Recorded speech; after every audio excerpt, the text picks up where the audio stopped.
نحمده ونصلي على رسوله الكريم اما بعد اعوذ باللہ من الشیطان الرجیم بسم اللہ الرحمن الرحیم۔ قربانی کے مسائل بیان ہو رہے ہیں تو قربانی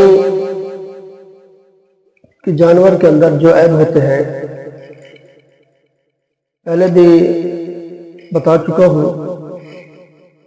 اب ایک مسئلہ یہ ہے کہ جس جانور کے دانت نہ ہوں یا جس کے تھن کٹے ہوئے ہوں یا خشک ہو تو ان کی قربانی ناجائز ہے۔ بکری ہے تو اس کا ایک تھن اگر خشک ہے تو ناجائز ہے، یہ ناجائز ہونے کے لیے کافی ہے۔ اور گائے اور بھینس میں اگر دو تھن اس کے خشک ہو تو ناجائز ہے۔